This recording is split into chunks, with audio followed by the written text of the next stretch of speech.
on to another episode of the world's greatest news and reviews. Your boy Captain Mal here, and today I am joined by your boy T Crawler. And today we are going to be bringing you our official review for the DC Universe original series, Titans. So this is one that we've been waiting a really long time to talk about. One that took me a minute to even give a try, to get into. We'll get into that in a minute. But this is on the DC streaming service called DC Universe. It is their first live-action original series. And it is about the Teen Titans. So, Lonnie, what were some of your initial impressions? So this is not just your Teen Titans that you see like on Adult Swim. This is not Teen Titans Go. This is not any type of like thing close to the animated stuff. This is pretty dark. Like, when watching this, you can tell why it's not on CW. You can tell why they use this as like their premiere series for the DC app that they're, the streaming app that they're putting out there.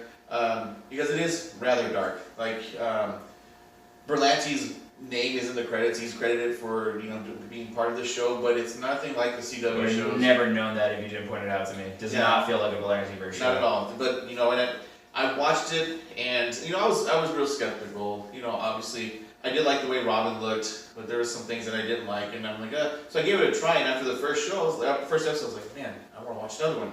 And it got me, and I was like, man, freaking Captain I was gonna love this. Like, I needed to let him know about it, and then I was telling him about it, and then finally came over like, you gotta watch this, and so we put one on, and pretty much the same thing. Like, So, all right, here's the deal. So, quick rundown. If you don't know who the Titans are, who the Teen Titans are, think of the DC comic superheroes. Essentially, all of their sidekicks get together, form a group, and it's a group that allows them to train, kind of hone their powers. Do their own thing, go on their own missions, while still assisting the Justice League and the superheroes that they're connected to, respectively. That's what the comic version is. That's not what this is at all, though. I think it's a little different, though, right? The Teen Titans? Yeah, because you have Young Justice, which is what you just explained. It's more of a group of the sidekicks. Teen Titans, but they're together also. They have their Titans Tower. Well, that's like 5 of them, 6 of them, as is what's in the show. Young Justice is a larger group, though, right? That's true. Okay, yeah. But I mean, they're both essentially the same thing. Pretty much, yeah. Sidekicks. Sidekick group, okay, right? It's not the Justice League, I'm talking, you got your Robins, your Superboys, Kid Flash, Aqualad, that's Young Justice, yes. So the Teen Titans, or Titans as this show is, usually follows Dick Grayson's Robin, later to become Nightwing, Starfire, Beast Boy, Raven, a couple of others, but those are the ones the show primarily focuses on. So this isn't like we explained in the comics, right? They're not together, they're not a group. The show's main antagonist, I would assume, is Dick Grayson, right? Which is the first live-action portrayal of Dick Grayson since Batman and Robin and Batman Forever. You know what? And the actor who played him was great. He's no Chris O'Donnell, guys, right? I know we all miss Chris O'Donnell. So let's break down all the characters. So I thought he was cool, I thought he was good as the lead. I actually liked the way Robin looked. It looked unmistakably like Robin, but still fit the darker, kind of grittier tone they were going with. Right. I have one complaint about him as a character, but first I want to hear what you thought of him.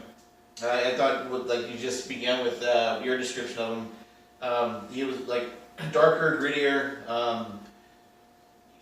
In this show, he's that. He knows that he was made into a weapon, and he's just trying to get out of the shadow of Batman. So, he's transferred from Gotham to Detroit. He's a detective. Dick Grayson is a detective in this, and he's just trying to go out on his own. But you can see when he gets into his fights, and when he dons the freaking Robin uniform, like he says, darker. It's grittier. It's just that. But did you like that though? Yeah, I did. I actually liked it. Yeah. Okay. So, it's not all bright and colorful. Right, but it's still unmistakably Robin. Right, exactly. So the point that we pick up with this character, he's been away from Batman for about a year. He's left. He's doing his own thing, not really suiting up as Robin too much, but he still does. And you're right, he recognizes he was being a weapon. He recognized that the longer he stayed with Batman, he was becoming more like Batman. What that translates to is more violence, lack of empathy for the villains and for the bad guys you're trying to take out and all of that. Right.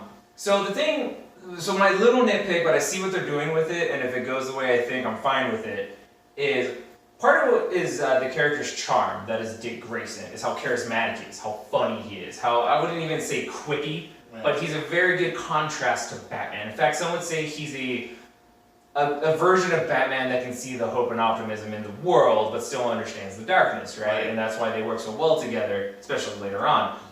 That's not this Robin at all. He's a lot broodier, for lack of a better term, a lot more kind of angry at the world, kind of angry at what he's become. Now, well, the reason I bring this up as an issue is because talking about a Berlanti show, Arrow, the portrayal of Oliver Queen in that show is nowhere what the fucking comics is at all. That guy's quippy, talking shit, jokey, all that. Right. And this is discount Batman, right? Like they wanted to make Batman so he's all angry and broody all the fucking time. I don't think they're doing that with this. I think what they're doing is his transition to Nightwing, right? And in the show, there's several moments where he dons the suit. They make it a big plot point where he gets rid of the suit. He lets it burn, where he lets it go, and he doesn't know what he needs to become, but it needs to be something else. He needs to become someone else. That's right. Cue the music. So I thought they were going to give it to us in the finale, but I think season 2 we're definitely going to get Nightwing. And then once he sheds this, once he becomes Nightwing, if then he realizes he can let all the anger go and become that Nightwing, then I'm totally on board with this version. I think they did a really good job portraying the broodiness, as you say, like because he himself said he's becoming too much like Batman. He's become too much like him. That's why he needed to get away. Like Batman in this particular series he's going too close to that line that he said. Shit, hang on. Spoiler alerts. we're probably gonna start ruining some shit. Yeah, we're spoiling it. Okay. So he's this Batman's getting too close to that line, and he's like I said before, he's making me a weapon, blah blah. I don't want to be used for that. I need to get away from that. But he struggles with that. He does have a lot of qualities that Batman has. There are a lot of things that Batman does, like the broodiness, even later on, as far as when they do get together, like just the freaking hey, we need to train. We need to see what everybody can do. I mean, that's something fine, that Batman yeah, can but that's do, right? fine. That's something that like I feel like Batman would teach him, but he would still carry on. But when he gets in his fights, like he goes berserker, man. Yeah, berserker. Like rages out. And I love. I wanted the first fight scene, right? And a lot of you guys have seen it in the trailer. If you've seen the trailer for this show, where the bad guys are making an exchange, and then of course something goes across the roof, and just like every other TV show, cartoon, video game, they're looking up for the bat, right? And then Robin drops down, superhero pose into a car, boom. And they look at him, and they just totally ignore his ass. They're like, and then they're like looking. Where's Batman? Where's he at? And they're like, oh, the little bird. That pisses him off. Yeah, the little bird's by himself. So they go to try to take care of Robin, and no, you're not taking care of Robin. He like totally demolishes him, breaking arms, putting people into the path of bullets. Like he doesn't care. And one of my favorite scenes, like we actually paused it after the scene, and you made note of it when. Most of these shows, you see any movie or whatever, somebody punches out a window, it's usually clear of all the glass around it. Not this. They still had jagged glass along the window sill, or the window frame of this car. This last guy he's trying to take care of, he takes this guy's head and pushes it down onto that glass and scrapes it across. I mean, it was really brutal. Brutal. He pauses it. He's like, and he makes note, and he tells me like all the detail, like I just said, like the glass is usually gone, blah, but he used it like. This is the Robin we're talking about, and he realizes what he's done. After he does it, then he feels like shit, right? Yeah. So this is the Robin we're telling you guys about. Right. So it's not. Again, like the dark version of Robin. I feel like if our progression is gonna be Nightwing, and then get the Nightwing that we want, I'm on board with this. Right. If that doesn't happen, if we still get broody Nightwing, then I'm gonna take issue with this because this is not Dick Grayson. No. I wanted to get to Dick Grayson though. So, alright, Dick Grayson has to be the protagonist of this show. Most of the episodes feature him primarily, but the story of the show centers around Raven, right? So if you don't know Raven, Raven is a character whose father is a demon devil, like essentially the devil, super powerful, damn near omnipotence. His name is Trigon, and she was born to a human mother, and in the plot of this, she has powers, very demonic, very exorcisty, shit she can't control. Essentially, like, her father needs to cross over into our plane, into our reality, and he needs her to will him into it. Yep. And so the whole storyline is her being scared and manipulated and trying to do this. She's on the run, she gets visions and shit like that. She sees Dick Grayson's parents die, and she's, like, led to him. She goes to him for help, and then shenanigans ensue. Right. What did you think of her? What did you think of the actress playing Raven? What did you think of the portrayal? What did you think? This is again like with this show, the casting of Rachel, I thought was they picked a good girl to play Rachel. Yeah, good actress. And then a good actress, and then like just the fact that she, again, like with these powers, she doesn't know exactly what she can or can't do. So she knows she has these powers, but she doesn't know exactly what they're for, what she's, you know, like where they came from. Scare the shit out of Yeah. her. So you know, she tries to do things to keep it like inside and like not like projected and not use it as much as possible. But in the mirrors and glass and things that she sees her reflection, it actually talks to her. She sees like the demonic version of herself yelling shit at her. So I think the actress they picked was she's good. I mean, that's who I see now. It's like that's yeah. And when you have a show or a movie that casts actors or actresses, and then you actually see them as that character now, I mean, I think that means they did a good job casting. So yeah, and I feel compared to her comic counterpart and interpretations that I've seen, showed a lot more vulnerability, a lot more fear. Yeah. You know, the Raven that I've seen in the comics and stuff is a lot more sure of herself, knows what she's supposed to do, knows how to control what she has to control. Yeah, this one was a lot more emotional, and I like that. Her relationship then with Dick Grayson progresses to like the protector kind of, I need to protect you, I don't know if I can trust you, like I don't want this responsibility. It's really, really good dynamic, and I feel like they had good chemistry together. Yeah. Moving on, now we have Starfire. Big point of contention with this show. So I need to point out my hesitation for watching this. A lot of it was just lack of continuity. Like I want one giant shared universe. Sorry, but the MCU spoiled me that way. But once you get over it, it's fine. This is a cool, fun universe to be in. A lot of the casting images didn't look that good. Again, I always say you got to see the product live. You got to see it actually in motion. Still images and production shots don't really show a whole lot. But the images of Starfire looked really quite bad. And unfortunately, in the show, they were no better. She looked really terrible. I don't know why she had to look like a hooker. She just did. I mean, they kind of explain that, but it makes no fucking sense. Yeah. I think the loss of memory thing is usually lazy writing. I feel like you have like interesting things you can do with that, but this came off as lazy. I feel like the actress wasn't bad, but she wasn't given a whole hell of a lot to do. No. I feel like if she was given more to do, she would have been alright. But I feel like she was the weak part of the show, and if you want to hit the elephant in the room, I'll let you do it. I feel like it'll be better coming from you for reasons. So, what did you think? Anyway, I just think, like you said, see, my take on it wasn't like you have to see things play out. I just saw it as looking terrible. The pictures that we were given as far as like before the show came out, and I just continued to just think it was going to be terrible. I don't know if I want to go there. I don't know if you. I will say this. The actress wasn't, like, the whole thing wasn't as bad as I thought it would be. It's serviceable, and I feel like she's a fine actress. If she were given more to do, she would be fine, but the character was written very poorly. But if we're talking purely on what it looks like, if you want to go there, we can. Well, I mean, so Starfire, for those that don't know, Starfire is an alien. Orange alien. She's orange. Her skin color is orange. Her eyes are green. I think she has red hair, right? Reddish orange hair, yeah. She's an alien. So she's not an alien. She's an alien.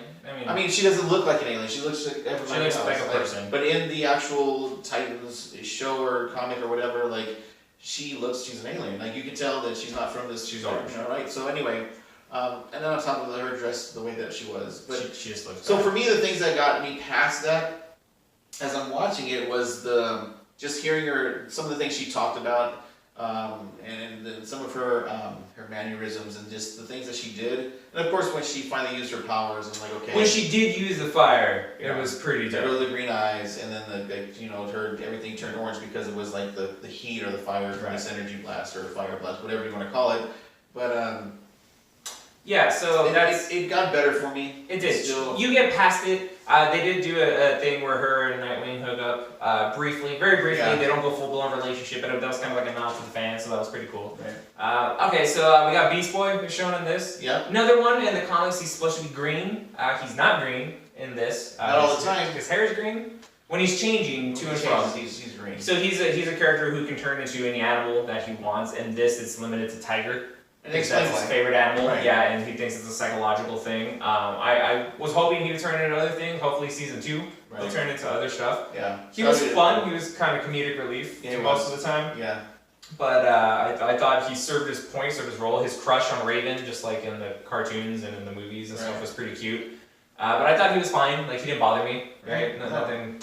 and it was all cool when okay, so they finally get together, and a lot of them, like, okay, like you said, Robin, Dick Grayson was wanting to protect Rachel and kind of help her out. Like, they come across Starfire, who, she doesn't know what she's there for, but she finds out clues that she's here for Rachel, and that, you know, she wants to protect her also. So now you have 3 people together, and then you have Beast Boy that comes into the picture. So now they're all pretty much a team. So they get together, and they're in this part where I think they're in a barn, and Dick's like, okay, so we need to, if we're all going to be together, like train, no train, and do. And then Beast Boy's like, what are we, a team? And he's like, no, we're not a team, blah, blah, we just need to see what each other can do. So each person does their what their ability is, and then they get to Dick Grayson, like, well, Rachel's like, you gotta show us. You gotta show us what you can do. And he's like, I can keep you ask, or keep you alive. I can keep you alive, right? And they're like, okay, whatever. So later on, there's a scene where they're being attacked because you have people that are coming after Rachel that want to they want her so she can bring her father into this realm or whatever. So anyway, so there's a fight that happens, and then he gets taken out for a minute, and then when he comes back into this whole fight, he is Robin. He's in his uniform, and of course right away Beast Boy knows, like, he's like, oh my god, he's Robin, right? And then, you know, it goes from there. So he's, you know, that was a really cool moment. Kicking ass, taking names, you know, you get the bow stab, everything just looks cool. And then, you know, so he's like, so does that mean we're gonna be Batman? He's like, no, I don't think so. So another cool thing that the show does is, you know, we have our main characters as we're talking about, but it also kind of opens up a little bit more and shows us deeper characters in the DC universe. We get to see Donna Troy's Wonder Girl. It's really cool. We find out she has a long-standing history with Nightwing, both being like the sidekicks, and the actress they picked to play her is, 1, really hot, 2, really good. She even whips out the lasso at one point. It looks every bit as good as the lasso of Wonder Woman. That was outstanding. We get to see Hawk and Dove. Dove is played by one of my favorite actresses, Mika Kelly. She's outstanding. Their episodes, they are in a really good, specifically the story talking about the history and the backstory between her and Hawk and their relationship. Makes you infinitely like his character more because he comes off as a raging dick. Right. But after you see this episode, you're like, no, I get it. It was really, really good. Again, history between her and Dick Grayson also, which I love because in the comics, Dick Grayson's a bit of a player. Yeah. He gets around, and so it's cool to see that being kind of adapted. Mm-hmm. We also get to see Doom Patrol, which I believe is going to be a DC Universe original series also. Yeah. We're introduced to all of them, which is cool. We get lots of they mention Superman, they mention Wonder Woman, they mention the Justice League. People are rocking Superman shirts. Yeah. You can tell this is a very big extended universe that has essentially everybody wanting. And that was one of the parts of the show that was super fun for me. Anytime there's an Easter egg, at one point Dick Grayson whips out his phone, starts scrolling through his phone book. We fucking pause it, shot by shot, looking at all the context in there because I just want more of that. And that's where this show really excelled. More so than like the Arrowverse does for me, is like it made me feel like I was in the DC universe. It made me feel like I was there. The Arrowverse, it takes a little bit longer for them to mention certain people. I don't know if that's for whatever reason, it feels like they can't mention certain people, but then they do, and it makes no sense. They do, and then when they do, it's like you can tell they got permission to do it. Yeah, in this, they're just like, screw it, this is our own thing, we can talk about whoever we want. But yeah, not to cut, sorry, but it's like, so, like you said, they mentioned like Batman, Superman, they have Superman shirts, and they, you know, with what's her name, Wonder Girl. Mm-hmm. Like it was just, there's a part where she says something about the sidekicks and how sidekicks need to stick together. Sidekicks need to stick together, and I'm like, I just straight away went to Young Justice. Yeah. Like I'm like, oh my god, all the sidekicks, and so just to see another sidekick in this, and not only just see her talking, but like there's a part where she's racing him somewhere. And she does a little super jump or whatever. Like she's he rocks out the hardcore parkour. Yeah.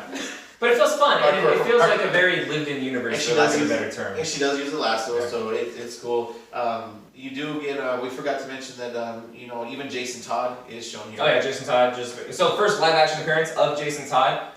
Done very well, that actor was really good. But one of the funniest parts about it is, like, he shows up to save Dick Grayson, and he's like, yeah, you know, I'm the new Robin, and Dick Grayson, who wants no part of being Robin, doesn't want to be Batman's sidekick anymore, is so visibly jealous. And he's like, how long have you been Robin for? He's like, oh, about a year. And he's just like, well, that was quick. Like the way he said that, he's like, so how long have you been together? And Jason's like, together? He's like, yeah. He's like, for about a year. He's like, wow, that's fast. And then there's a part where he's like, he drove the Batmobile. He's like, let you drive the Batmobile? And he has a better suit, and he just loves being Robin. And it's just the funniest thing. It's like, yeah, it was hilarious. Also, they did a really good thing where they showed, you know, the comics, Jason is famously known for his brutality and for wanting to kill people, and that's, you know, the big point of contention with him and Batman. And it shows his overabundance to violence in this, in a scene where he's fighting a bunch of cops. And he's going out of his way to brutalize them. Right. And Robin, you know, Dick Grayson gets in his face and he's like, what are you doing? And like, is Batman okay with you just beating on the cops? He's like, no, look, Batman's not freaking here. Yeah. And he starts yelling at him, trying to lecture him. And then one of the best lines in the whole show, freaking Jason Todd gets back in his face. And he's like, you're gonna yell at me? He's like, who are you? He's like, you're the one running around saying like, I don't want to be Robin, but you're running around in a fucking Robin costume. He's like, why don't you figure out your shit? Oh, by the way, F-bombs left and right. They curse hard, which is great because you don't need to curse and use F-bombs in a show to make it good. Right. But there are certain situations, especially in a darker show, where I feel like a normal person would use profanity. Right. Yeah. And it's not used egregiously here. It's not like Spartacus, but like they actually use it when I feel like a normal person uses it. So I feel like it was done very well. Yeah, I think so too. And like you said, they portrayed that part really well when he like took out those cops and then they had that lecture. You know, and he said, you know, when he said to Jason. Man, it was, I just like that character. You know, it's like, you know, they had him there and then he was there for so many episodes and that happened with the cops and he was gone for a little while. Mm-hmm. Let's see what else. So it's, yeah, like it's good. It's a good show. It's very, it's like, so it's I binged it in a couple days. Yeah. I wasn't expecting to like it this much. I ate it up. It was like, seriously, it stopped my binge of The Punisher. It stopped my binge of everything else I was watching and I just inhaled this, you know, DC guy. It wasn't perfect, you know, there were a couple parts that were kind of cheesy, kind of corny, kind of cliche. That's any superhero thing. Right. There were certain things I didn't like, certain parts where you could be like, the budget could have been a little bit better there. But again, for like this streaming service's first show, a lot of production quality went into it. Like it was very, very good. Very good. I mean, the streaming, you know, right now they have the Titans. They have Young Justice season 3 because season 2 was where they left off. That was like on a Cartoon Network, Adult Swim. They showed that, and it was a couple years that they stopped at season 2, and it went for years that they didn't have anymore, and a lot of people were wanting it back, and then finally they brought it back, and they brought it back on their streaming app. So, and then you have Doom Patrol coming out. Mm-hmm. You have a lot of the older DC movies that are on the app already. There's cartoon series and stuff like that already. I feel like if you're on the fence about whether or not to get the DC streaming app, Titans is reason enough alone. Yeah, that is worth the money itself. Go ahead. Before we stop though, I wanted us to talk about that freaking episode that I wish they would make a movie. The finale? Yeah. Okay. I think when you spoilers for the finale, yeah. So if you just want to stop this because you want to actually watch it after what we said, stop it now because this last episode. So yeah. Seriously, was a shit. I have one issue with it though. Oh, God, really? Sorry. I mean, whatever. Anyway. So the episode, the finale is Trigon, her dad, actually crosses over. They trick Raven into bringing him into our plane. And Wonder Girl, Starfire, and Dick Grayson, they're all running to go save her. They allow Dick to get in, and you find out it cuts out of nowhere, and then you see what appears to be Dick Grayson's life, akin to 5 years from now. Mm-hmm. He's married to Dove. She has a baby on the way. They have a kid. And then he seems happy. He seems exactly where he wants to be. Now he's a detective in L.A. In L.A., yeah. LA. And so all of a sudden, out of nowhere, a quadriplegic freaking Jason Todd rolls up, says that Gotham's worse than ever, Batman's worse than ever, everything's gone to shit. Batman needs your help because he's about to go kill the Joker. He's at his own, Batman has the one line that he will not cross because he doesn't want to become part of the darkness, but he's gonna. If anyone can talk about it doing it, it's you. Right. He reluctantly agrees to go. Finds out Gotham is infinitely worse than what it was, if that's possible. Finds out that Batman has promptly chucked Joker's ass off the building. Right. Before that, though, let me go back when he said, like, if anybody can stop him, it's you. I really liked that talk that he had with him because he says, Dick doesn't believe him. He's like, whatever. He says, no. He's like, Commissioner Gordon said it multiple times. I've heard Alfred has said it multiple times. Like, that for whatever reason, Batman listened to you more than anybody. He said, I even heard Superman say it. Yeah. It just, like you said earlier, little things like that. Yeah. It was like, oh my it's God. Awesome. Like, so. Yeah, so Joker ends up living. Robin, or Dick Grayson, goes to Wayne Manor to try to talk to Bruce. Knows he's being watched on camera, but Bruce won't let him into like the Batcave. Explains to him like, hey, Joker's alive. You didn't cross that line. Gives him a very heartfelt speech about how not becoming part of the darkness and being the man I want you to be. Batman then promptly goes to the hospital and sticks a Batarang through Joker's chest, and like this is awesome. Batman fucking bounces. At this point, Dick Grayson's like, fuck it, we're done, we need to take him out because he's crossed the line, he's dangerous. Cut to Arkham. Batman didn't stop with the Joker, goes to Arkham, murders everyone. Yeah. All the villains. Everything. And the way that, and at that point, it's the Starfire in this alternate realm. She's a federal agent, and she calls him, says, you need to get to the asylum, it's bad. And he goes there and he's killed everybody, but he didn't just stop at the villains. He got the guards. Literally anybody in his way. She said the warden was mutilated so bad that his own family wouldn't recognize him. She said at this point, Dick, he cannot be saved. He needs to be stopped. And what's cool about this is, how awesome of a fighter Batman is, how prepared Batman is, but he just won't kill. We get to see essentially the aftermath of what would happen to Batman's snapped. If he just cut loose and was like, hey, I'm gonna go punish her, but without what little moral code the Punisher has. Yeah. He just murders everyone. So they set up a tactical unit led by Dick Grayson, who scouts out Wayne Manor, tells him all the booby traps and all that. He's in a van communicating to him, sends them all in to go after Batman. Of course, it's Batman, so he wastes all of them. Yeah. And a very cool sequence that is essentially Dick Grayson watching it on monitors. And Batman, it's how like Batman Begins was cool because it was the first time seeing like the bad guy's point of view with the guns and stuff, and Batman's just kind of like this thing to be terrified and like swooping in on and shit. That's what this is, but just kind of more violent. More violent because he's actually killing. Yeah, and they're just dying, and the money shot of this entire thing was Batman standing there, and Starfire's getting ready to like light him up and hit him with the fire. His back is turned towards him. Yeah, and Dick knows. He already knows that it's. He's like, no, don't. He's got a cold gun. Turns around and just straight up freaking shoots her with a cold gun. Yeah, and it doesn't just freeze her, it kills her. Which is cool because like in any other media, like it was just, she got hit or she's frozen or she's whatever. No, just kills her, just straight up murders her. Yeah. That was dope. So Dick snaps, hits the contingency plan, which is just blowing up Wayne Manor essentially. Yeah. Walks in there, everyone's dead, Batman's trapped under a pile of rubble, Dick finally snaps and just curb stomps him to death. Come to find out, this was not like a flash of the future, it was Trigon in Dick Grayson's head, essentially showing him the path that he would have to go on and allowing him to make the decisions, although being subtly manipulated in how to get there, that would make him go dark. Right. And allow him to control. Because the ultimate thing was to break Rachel's heart, and Rachel loves Dick like a mentor at this point, brother. And for her to go full dark and evil, they needed him to go dark. Something to break her heart, and for Dick to go down that path and become like evil, to do that. Totally ends on a cliffhanger with him being evil there, and Trigon still being there, and Rachel crying. Another thing this show does, and I'll stop because I just want to point out that.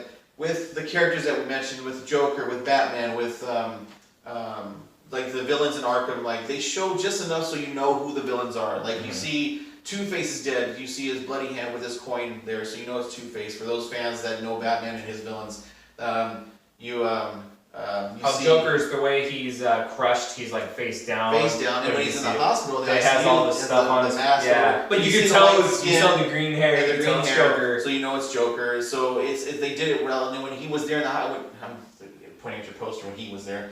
Batman poster over there.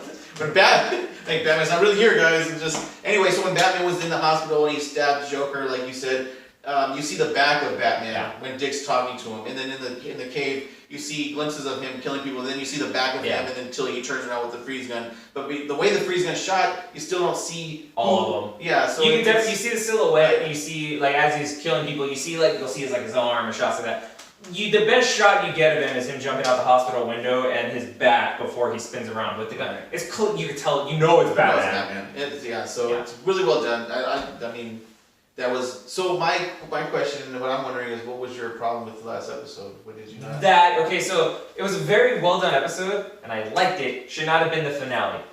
So essentially the entire plot of where the show's been going and with Trigon and all of that is not addressed at all. This episode starts with him waking up in this dream sequence and ends with him snapping out of it. Right. This should have been the episode before the finale. finale, Exactly. and Okay. then have the finale. I have to agree with that. Not taking structurally and from every technical level, it was a fantastic episode. My jaws on the floor. And I was looking at my watch when they were raiding the mansion. And I was like, "There's 10 minutes left of this episode." And this is supposed to be the finale. What the fuck? So no, great episode. They should have just done one more. And I get it. They wanted the cliffhanger ending. Oh, And yeah. I can't fault them for that. Right. Yeah. Season 2's already been greenlit, so that's fine. But yeah, like it didn't work for me as a finale. It worked as like a fucking awesome episode. I totally agree. I get what you're saying. Yeah. So, I felt the same way. but if anything, I'm just like I want season 2 Right. It's- now, especially because it's been announced Deathstroke's gonna be in season 2. Yeah. I didn't know that. Yes. Hard yes to that. Yeah. So I'm excited for that. So I think the point is this: is Titans perfect? No, nothing is. Especially when it comes to superheroes. Everyone's gonna have their opinions. Everything's gonna have their things that they hold near and dear to their hearts that maybe we don't, that they don't like being messed with, right? Right. So just because I love it doesn't mean that you'll love it, doesn't Yeah. whatever. But I'm gonna say this. I'm a hardcore DC fan, and I was very, very, very, very reluctant to go into this show. In fact, I didn't even watch it until a couple weeks ago. And I absolutely love it. I'm excited to see season 2. I want to see more of this DC universe. Yeah. I feel like it exceeded on a lot of levels. It showed me characters that I never thought I was going to get in any kind of live action. And I'm getting them, and they're Pretty awesome. And it's something that Weapon 2 touched on when we were talking about the Shazam trailer reaction. Like with DC, if you're gonna make a dark movie, make a dark movie or a dark show. If you're gonna make a funny one, make it funny. Like you can have separate types of movies in, for DC. Yeah. And this again is just one of those examples. Like you have CW shows that are DC that are, they're different than the Titans that we were just talking about. Because this is actually pretty dark, but it's Very still dark. it's good. It has it's its own personality. It's its own. It its own feels thing. more like Daredevil than it does Arrow. Yeah. And I feel like that, I'm not gonna say it's quality of Daredevil, but it's if you're leaning toward a scale, What you can tell is it's on that side of the Yeah, scale. like, It right. is in the top echelon of superhero series. I feel like it's a very fair statement to make. Yeah, I think so. They're like, hey, Marvel's doing something right. Let's, hey, we could probably do something. So you do like it too. that. Yeah. So I really, really liked it. I'm excited for season 2. Any closing thoughts you got? I'm good. I'm done. So definitely go check out Check it Titans. And as always, thank you for joining us on this episode of the world's greatest news and reviews. If you've enjoyed this video, please be sure to like and subscribe. Peace.